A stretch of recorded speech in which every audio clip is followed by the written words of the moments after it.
بلوچستان میں بولان پاس کے علاقے میں جعفر ایکسپریس پر دہشت گردوں کا حملہ، فورسز نے 16 دہشت گردوں کو جہنم واصل کر دیا۔ سیکیورٹی ذرائع کے مطابق متعدد دہشت گرد زخمی بھی ہوئے۔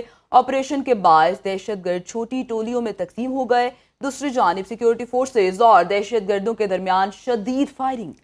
سیکیورٹی ذرائع کے مطابق زخمی مسافروں کو قریبی ہسپتال منتقل کر دیا گیا۔ اضافی نفری آپریشن میں حصہ لے رہی ہے۔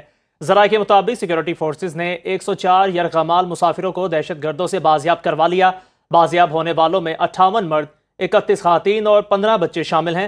باقی مسافروں کی بحفاظت بازیابی کے لیے سیکیورٹی فورسز کوشاں ہیں۔ دہشت گرد اپنے بیرون ملک ہینڈلر سے بذریعہ سیٹلائٹ فون رابطے میں ہیں۔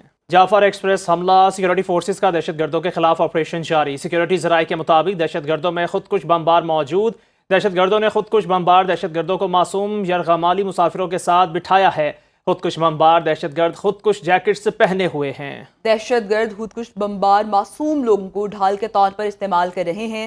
سیکیورٹی فورسز معصوم یرغمالیوں میں خودکش بمباروں کی موجودگی کے باعث انتہائی احتیاط سے کام لے رہی ہے۔ صدر مملکت آصف علی زرداری نے جعفر ایکسپریس پر دہشت گردوں کے حملے کی شدید مذمت کی۔ صدر مملکت نے سیکیورٹی فورسز کی مؤثر کارروائی اور مسافروں کو ریسکیو کرنے کی تعریف کی۔ صدر آصف علی زرداری کا کہنا ہے نہت شہری اور مسافروں پر حملے غیر انسانی اور مذموم عمل ہے۔ کوئی مذہب اور معاشرہ ایسی گھناؤنی کارروائیوں کی اجازت نہیں دیتا۔ وزیر اعظم شہباز شریف نے کہا ہے کہ سیکیورٹی فورسز بہادری سے بزدل دہشت گردوں کو پسپائی کی جانب دھکیل رہی ہے۔ ایوان صفت دہشت گرد کسی رعایت کے مستحق نہیں، یہ بلوچستان کی ترقی کے دشمن ہیں۔ ان دہشت گردوں کا دین اسلام، پاکستان اور بلوچستان سے کوئی تعلق نہیں۔ دہشت گردی کی اس جنگ میں پوری قوم اپنی سیکیورٹی فورسز کے شانہ بشانہ کھڑی ہے۔ اور دہشت گردوں کے بزدلانہ وار پر پاکستان دشمن قوتیں بھی متحرک ہو گئیں۔ ذرائع کے مطابق دہشت گرد افغانستان میں اپنے ماسٹر مائنڈ سے رابطے میں ہیں۔ ہندوستانی میڈیا، سوشل میڈیا اور ملک دشمن سوشل میڈیا اکاؤنٹس مل کر مسلسل گمراہ کن اور جھوٹا پروپیگنڈا کرنے میں مصروف ہیں۔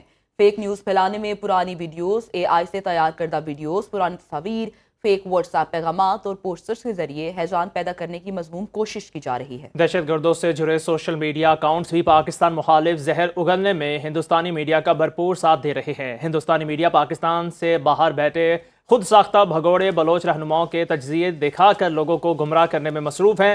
عوام سوشل میڈیا پر پھیلائے جانے والے گمراہ کن اور من گھڑت پروپیگنڈا پر کان نہ دھریں۔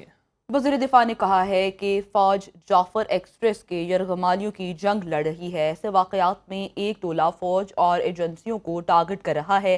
دہشت گردی کے خلاف جنگ پوری قوم کی جنگ ہے۔ ہماری افواج روزانہ جانوں کی قربانی دے کر 25 کروڑ ہم وطنوں کو محفوظ رکھے رہے ہیں۔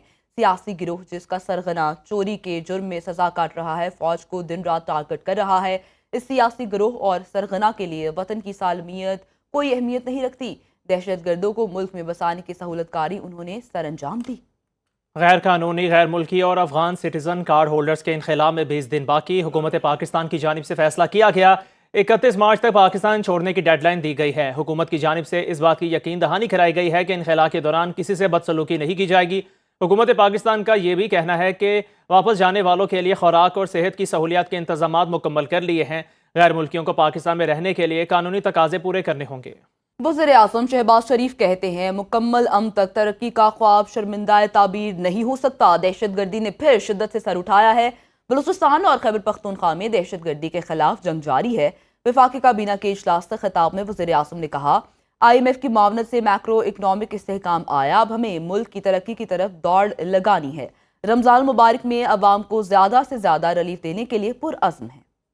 اس نے بہت زور سے پھر سر اٹھایا ہے اور KP میں اور بلوچستان میں جو اس وقت دہشت گردی کے خلاف جنگ جاری ہے، میں سمجھتا ہوں کہ جب تک مکمل طور پر امن قائم نہیں ہوگا، ترقی کا خواب یہ مکمل نہیں ہوگا، یہ شرمندہ تعبیر نہیں ہوگا۔